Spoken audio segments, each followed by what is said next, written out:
여러분 안녕하십니까? JTB 뉴스입니다. 올해 전국체전 우슈 종목에서 승부가 조작됐다는 주장이 제기돼 논란이 일고 있습니다. 우슈는 소수점 둘째 자리까지 점수를 주기 때문에 동점자가 나오기 힘든 종목인데 4개 부문에서 공동 1위와 3위가 결정됐습니다. 이에 일부 우슈 관계자들이 관련 부처에 민원을 내며 크게 반발하고 있습니다. 첫 소식 정원희 기자입니다. 올해 전국체전 우슈 품새는 남자 일반부와 남자 고등부에서 장권, 남권, 태극권 등 3종목이 열렸습니다.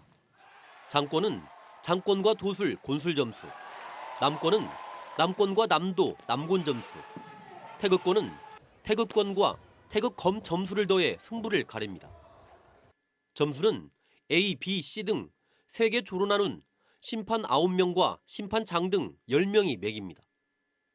각각 3명인 A와 C조 심판은 소수점 첫째 자리까지, 심판장을 포함 4명인 B조는 소수점 둘째 자리까지 점수를 줄 수 있습니다. 이러다 보니 우슈인들은 동점이 나올 확률이 거의 없다고 말합니다.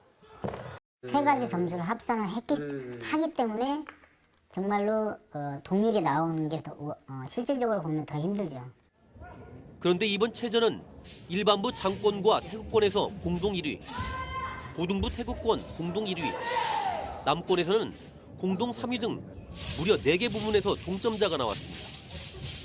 일반부 태극권에서는 한 선수가 3년 연속 공동 1위에 오르게 됐습니다. 일부 우슈인은 체전 때마다 의심되던 승부 조작이 이번에는 극에 달했다며 신문고와 문화체육관광부에 민원을 넣는 등 반발하고 있습니다. 소수점 2자리까지 나오는데 공동 1위가 나온다는 것은 정말 희박한 일이에요. 공동 승률이 4개가 나왔다는 것은 이게 무언가의 조작이 있지 않는 이상. 경찰에도 승부 조작을 조사해달라며 고발장을 낼 계획입니다. 전국체전 종목이 승부 조작 논란에 휩싸이면서 파장이 적지 않을 것으로 보입니다. JTB 뉴스 정원익입니다.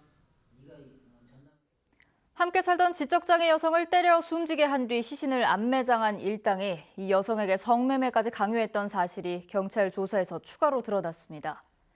경찰은 이들이 성매매를 시키고 받은 돈 수천만 원을 가로채기까지 했다고 밝혔습니다. 주혜인 기자의 보도입니다. 지난 8월 A씨 등 20, 30대 남녀 5명은 원룸에서 함께 살던 지적장애 여성 20살 B씨를 때려 숨지게 했습니다. 시신은 안매장까지 했습니다. 검찰은 A씨 등 3명을 살인, 사체유기 등의 혐의로 구속 기소했습니다. 그런데 경찰의 추가 수사 결과 이들이 조직적으로 성매매를 알선한 사실이 드러났습니다. 경찰은 A씨 등이 돈이 필요한 가출 여성이나 평소 알고 지낸 여성들을 함께 살자고 끌어들인 뒤 성매매를 시키고 거부하면 폭행을 일삼았다고 밝혔습니다. A씨 등이 끌어들인 여성은 모두 5명으로 숨진 B씨 등 3명은 지적장애인이었습니다. 이들이 성매매로 벌어들인 3천만 원은 모두 본인들이 챙겼다고 경찰은 설명했습니다.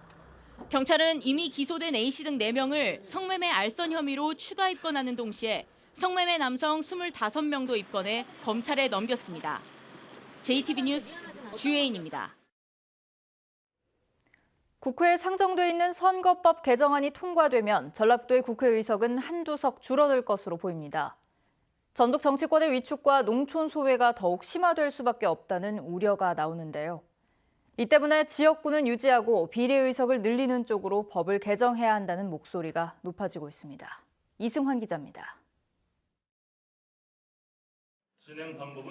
선거구 획정위원회가 내년 총선을 위해 7개 도에서 진행하고 있는 의견 청취 자리. 참여자치전북시민연대 김영기 대표는 지역구를 253석에서 225석으로 줄이는 안은 국회 통과 가능성이 0%라고 잘라 말했습니다. 현재대로 하면 28석을 지역구를 줄여야 하는데 그럼 관련된 의원이 100여 명이 됩니다. 현실적으로 통과가 불가능한 안이라고 볼 수 있습니다.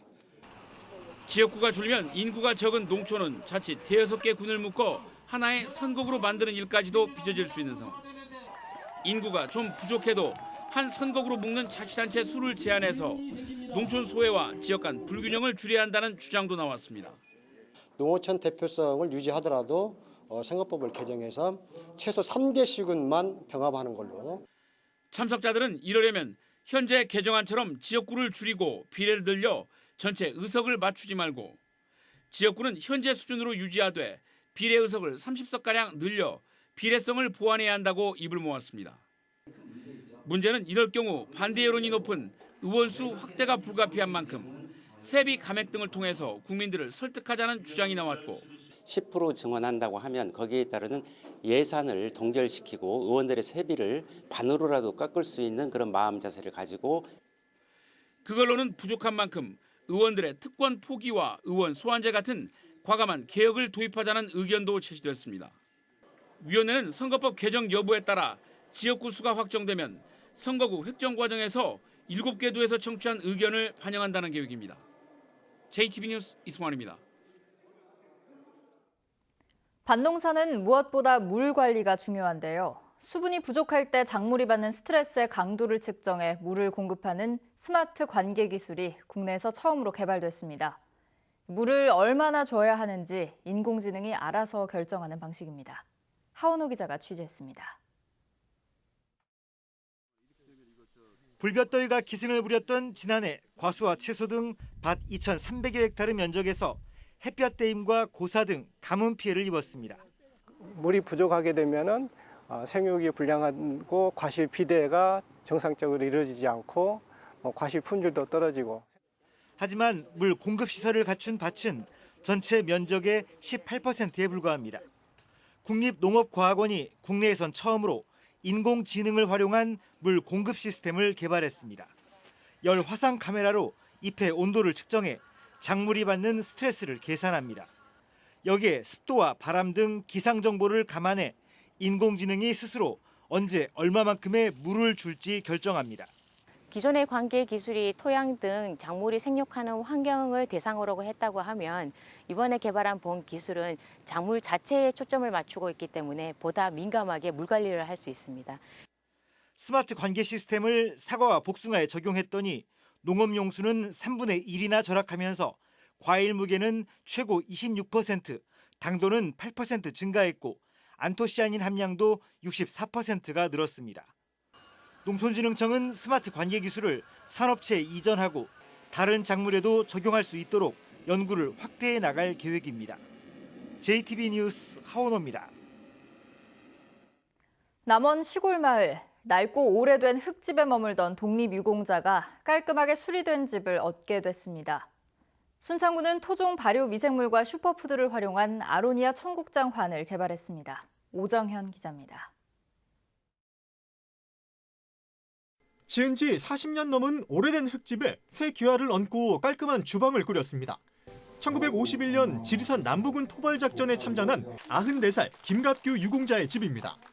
복권기금으로 유공자 주거환경 개선 사업을 벌이고 있는 한국보훈복지의료공단이 4,500번째 나라사랑 행복한 집으로 남원 수촌마을 김유공자의 집을 선정해 수리했습니다. 나라사랑 행복한 집이라는 그런 타이틀을 가지고서 제가 서비스의 일종으로 저희들이 사업을 10년째 진행을 하고 있습니다. 장수군이 7월부터 실시한 정신건강교육 프로그램이 석 달간의 일정을 마무리했습니다. 50세 이상 우울증 질환자 25명이 참여한 이번 교육은 치료 레크레이션과 미술 치료 등 다양한 프로그램으로 진행됐습니다.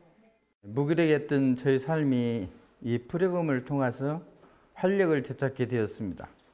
많은 분들이 이 프로그램을 함께하여서 긍정적인 에너지를 많이 얻어가셨으면 좋겠습니다. 순창군이 토종 발효 미생물과 슈퍼푸드를 활용한 아로니아 청국장 환을 개발해 판매에 나섰습니다. 정부 지원 사업인 한국형 장건강 프로젝트 일환으로 개발된 이 제품은 청국장 효능은 유지하면서 먹기 편한 것이 특징입니다. 순창군은 내년 상반기엔 블루베리를 접목한 청국장 환 개발에 나설 계획입니다. JTB 뉴스 오정현입니다. 한국GM 군산공장 폐쇄와 현대중공업 군산조선소 가동 중단으로 경제 위기를 겪고 있는 군산에서 오늘 군산형 일자리 협약식이 열립니다. 한국GM 군산공장을 인수한 명신 컨소시엄 등 사업자와 군산시, 민주노총 군산시 지부는 오늘 오후 명신 군산공장에서 군산형 일자리 상생 협약을 맺을 계획입니다. 협약안은 전기차를 생산하는 명신과 에디슨 모터스가 오는 2022년까지 4,122억 원을 투자해 일자리 1,900여 개를 만들고 공동교섭과 적정임금, 근로시간 계좌제 도입 등을 핵심 내용으로 담고 있습니다. 전국시도교육감협의회가 문재인 대통령이 국회 시정연설에서 말한 대입 정시 모집 확대에 대해 교육과정의 파행을 불러올 것이라는 성명을 냈습니다. 협의회는 학생부 종합 전형의 긍정적 측면을 외면하고 공정성 확보를 위해 정시 확대를 추진하면 학교 현장을 혼란에 빠뜨릴 거라면서 학생부와 입시 과정에 대한 공정성을 높이는 방안을 마련해야 할 때라고 주장했습니다. 협의회는 다음 달 초 학교 현장의 의견을 담은 대입제도 개선책을 내놓겠다고 밝혔습니다. 3년째 휴업 중인 군산조선소에 대한 대안을 모색해야 한다는 주장이 나왔습니다. 전라도의회 김종식 의원은 지난 3년간 지역사회와 시민사회단체가 국무총리실 앞 등에서 재가동을 외친 것만 170차례가 넘고 대통령까지 약속했지만 업황 호조에도 조선소의 재가동 기미는 보이지 않고 있다고 말했습니다. 또 국가산단의 거대한 공장이 3년째 서 있는 건 국가적으로도 큰 손실이 아닐 수 없다며 이제는 신라 같은 희망에 기대지 말고 GM 공장처럼 새로운 활용 방안을 찾아야 한다고 주장했습니다. 국내 탄소기업과 연구기관, 대학 등 97개 회원사로 구성된 탄소융합산업연구조합이 국회에 한국탄소산업진흥원 설립을 건의했습니다. 이들은 탄소기술을 선진국 수준으로 끌어올리고 국제적 경쟁력을 갖추기 위해서는 국가 차원의 핵심 컨트롤타워인 탄소산업진흥원 설립이 필요하다며 이번 정기국회에서 탄소소재법 개정안이 통과돼야 한다고 강조했습니다. 한국탄소산업진흥원 설립을 주요 내용으로 하는 탄소소재법 개정안은 2년 전에 발의됐지만 현재 법제사법위원회에 계류돼 있습니다. 휠체어를 타는 장애인들도 전주 서울 간 고속버스 이용이 가능해집니다. 전라도는 오는 28일부터 휠체어 탑승 설비를 장착한 전주 서울 간 고속버스가 하루 평균 2, 3회가량 운행한다고 밝혔습니다. 휠체어 탑승 고속버스를 이용하기 위해서는 출발일 기준 3일 전까지 고속버스 예매 시스템 버스를 통해 좌석을 예약하고 출발 20분 전까지 휠체어 전용 승차장에 도착해야 합니다. 음주운전을 하다 도로에서 잠든 경찰 간부가 1개월 정직 처분을 받았습니다. 전주 완산경찰서는 어제 징계위원회를 열고 도로교통법을 위반한 A 경위에 대해 정직 1개월의 징계를 내렸다고 밝혔습니다. A 경위는 지난 6일 밤 9시쯤 전주시 삼천동의 한 도로에서 술을 마신 채 잠이 들었고 적발 당시 혈중 알코올 농도는 0.098%로 면허 취소 수준이었습니다. 오늘은 가끔 구름이 많겠습니다. 낮 최고 기온은 전주 23도, 완주 22도, 진안 20도 등으로 어제보다 3도가량 높습니다. 미세먼지 농도는 보통 수준 보이겠습니다. 내일도 오늘과 비슷한 기온을 보이겠고 모레는 동부 내륙의 아침 기온이 5도 안팎으로 떨어지면서 춥겠습니다. 전주기상지청은 당분간 일교차가 10도 이상 크게 벌어지는 선선한 가을 날씨가 이어질 것으로 내다봤습니다.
JTB 뉴스를 마칩니다. 여러분 고맙습니다.